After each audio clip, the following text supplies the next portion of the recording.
Fear not, for behold, I bring you good tidings of great joy, which shall be to all people.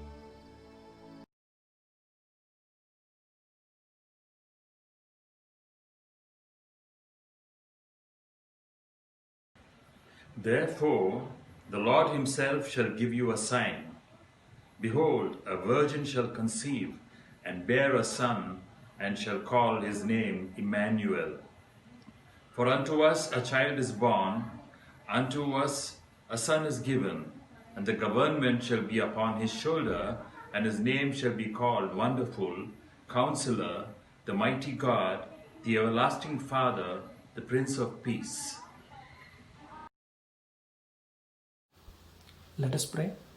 Gracious Heavenly Father, Lord, we thank you, Lord, for the season of Christmas. Father, we give all glory and honor and praise to you. Thank you, Lord, for sending your beloved Son, Jesus Christ, to this world. And Lord, your word says, God so loved the world that he gave his only begotten Son, that whosoever believes in him should not perish but have everlasting life. Father, we thank you, Lord, for this wonderful name. Lord, God the Father loved the Son and gave everything in Jesus' hands. That is the reason, Lord, all power and authority, every coercive powers are, Lord, in your hands, Father.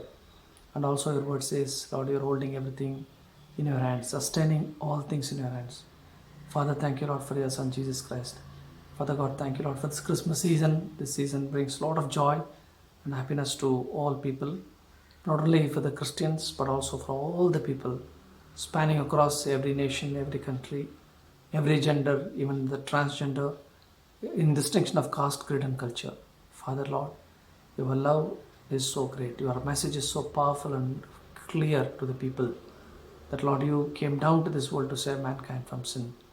Father, we want to say thank you. We especially pray for this pandemic that we have, Lord, come across. And Lord, we have sailed across this pandemic because of your grace. And Father, especially we pray for those who have lost their dear ones.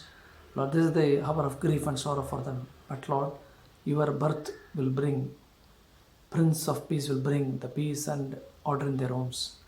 Father, thank you. Comfort them, strengthen them mightily, Father. Father, thank you, Lord, for this wonderful time of praying together. And Lord, we pray for your blessings upon every one of them. Father God, we give all the glory and honor and praise to you. Thank you. In Jesus' name we ask and pray.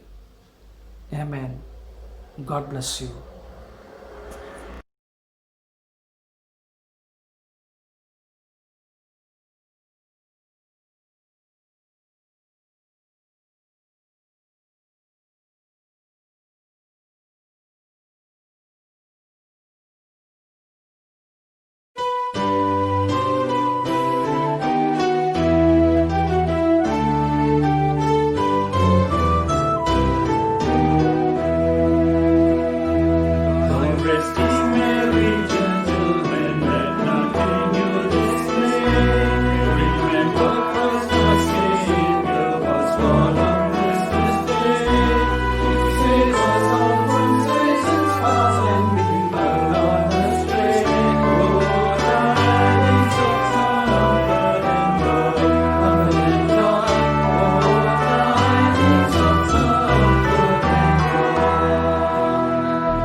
wish you